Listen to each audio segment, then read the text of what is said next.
free your mind. Let's sing Merry Christmas and a Happy Holiday. My voice is good? Yes, yeah. Really? What's your suggestion?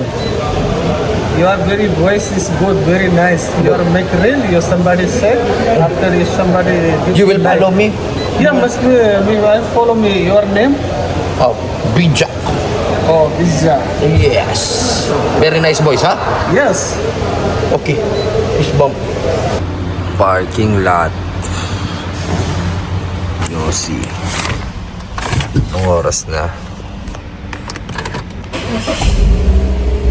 Check time. 11:18.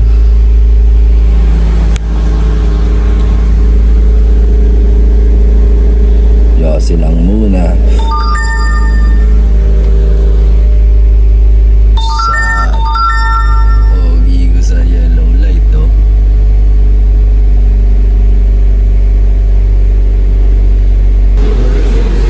$11:22 na.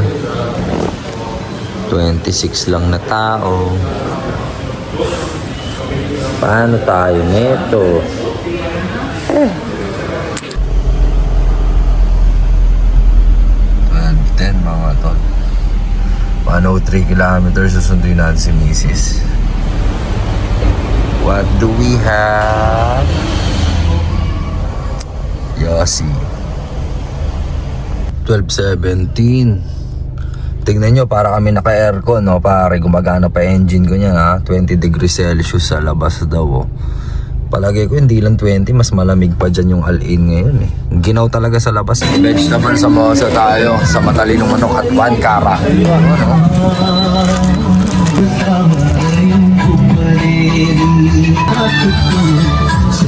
12:36 mga tol. 13 degrees Celsius, 104 kilometers. Simula na nakuha natin auto natin. Papa John's. Ayan. Tanali si Mrs. 126. Day 48, just got home. Errands muna tayo. Na bawi-bawi. Si Mrs. lutong sopas. Baby. 2:38. Sopas sa malamig na panahon. Kami ni Mami Love Sing. Woo! Salamat sawa. Sa malamig na panahon. Masarap. Oh, mainit.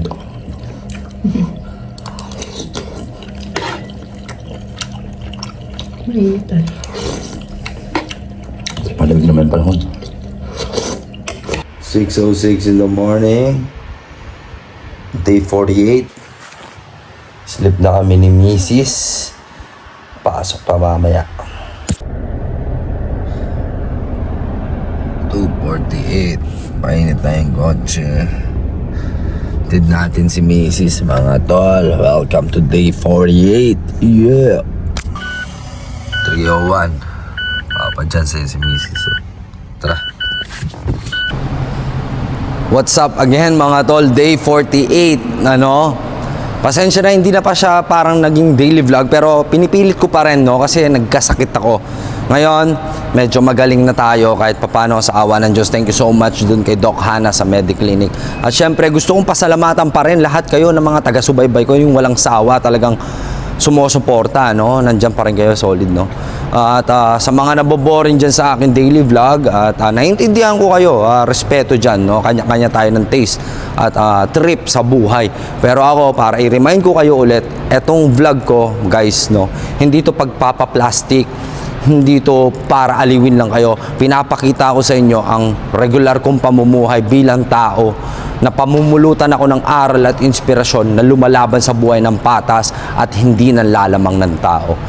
Yan, sana ang inyong laging pamulutan, mga tol, na ako, na nagkaroon na ng kahit papano ng kasikatan, nagkaroon na ako ng kahit papano ng pinagkakakitaan dito sa social media. Pero, pinili ko pa rin na maging normal na tao at gampanan ang isang pagiging OFW, na which is Napakarami, milyong Pilipino ang OFW na nangangarap na makapagbigay ng magandang buhay para sa kanilang pamilya. Ngayon ko naiintindihan ang struggles ng pagiging isang OFW. Akala ko dati, kasi sa sobrang dami kong mga kamag-anak na nasa iba't ibang lupalop ng mundo, lalong-lalo na sa Amerika at Canada, akala ko na kada buwan humihingi ako ng pera, kada buwan may request ako, akala ko ganun lang kadali. Pero nung ako na yung nasa realidad ng buhay, pare, ang pagiging OFW ay pakikipagsapalaran ng sugal ng iyong sariling pamumuhay. Hindi mo alam ang iyong kaligtasan. Hindi mo rin alam kung sino ang iyong tatakbuhan kapag ikaw may problema at ikaw ang nangangailangan. Na pero, bilang isang OFW, lumalaban ka pa rin para harapin ang pagsubok ng buhay, para maibigay ang pangangailangan ng mga taong umaasa sa iyo sa ating bansang Pilipinas. Ngayon, bilang ako si Billy Jack Sanchez, sumasaludo ako sa mga kapwa ko OFW na talagang walang humpay at responsable nagbibigay buhay sa kanilang mga mahal sa buhay. Pero eto rin mga tol, hindi lahat ng OFW nagkakaroon ng magandang landas.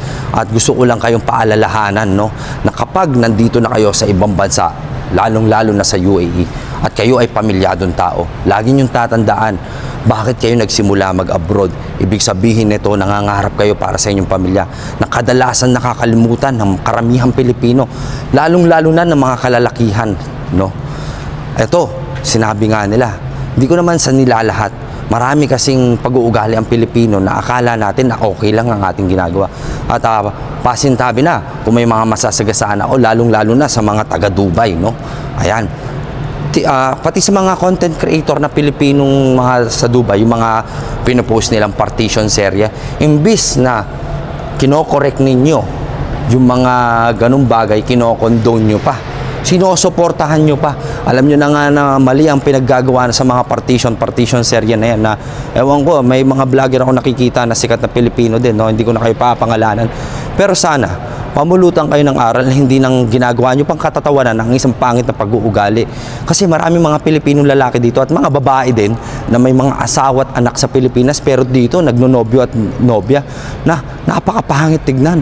Nawawalan tayo ng dangal, 'di ba? Anyways, pinapaalala ko lang rin sa mga kabataan na gustong mangarap na pumunta dito sa UAE. Maraming oportunidades dito, pero mas magandang maging sarili ka, maging self-centered ka. Sarilihin mo muna ang iyong pamumuhay. Hindi ka pumunta dito para makipagkaibigan. Hindi ka pumunta dito para makipagberkadahan. Nandito ka para mangarap, bumuo ng pangarap at sumuporta ng iyong pangarap. Ano ba yung pangarap na yan? Magkaroon ng magandang buhay or financial freedom. Kaya kayo, isa sa mga payo ko, wag nyo rin gagawin yung mga katangahan na ginawa ko dito. Yung umutang sa bangko at pinang-enjoy lang. Tapos, bumili ng kotseng hulugan. Ayan. Sakit sa ulo yan. Lalo na kung sasahod lang kayo ng kasing sahod ko na 5,000 pababa, ha? Basta 5,000, mahirap yan, pre. Huwag ka na magkotse kung ako sa'yo. Tiisin mo na lang mag-metro. Kung sa Dubai ka sa Al-Ain, tiisin mo mag-bus. Diba? So, ayun lang. Sana nakatuto kayo ngayong araw na to sa Day 48 ko. Gusto ko lang magbahagi ng isang positibong bagay. Lagi niyong tatandaan, kaakibat natin ang puong may kapal kapag tayo may sipag na may kasamang dasal. Hindi tayo mapapahamak. At kahit ano pa yung problema mo na nasa isipan mo ngayong araw na to, sinasabi ko sa iyo, kaibigan, pakawalan mo ang iyong pag-iisip sa pangit na kulungan. Ano bang ibig sabihin ko nun? Free your mind. When you were able to adapt how to free your mind, you will attract of a lot of opportunities and positivity in your life. It will be boring. So, wag tayong magfo-focus sa mga pangit na bagay. Free your mind. Free your mind. Inuulit ko, free your mind. Kala mo, The Matrix lang, no? Anyways, this is Billy Jack Sanchez. Once again, saying don't hate, spread love, and educate, and let love seize the day. Ako nga pala ang Widman ng Pilipinas. Mag-iingat kayo palagi. Peace out. Thank you for watching my Day 48 and see you on my next vlog.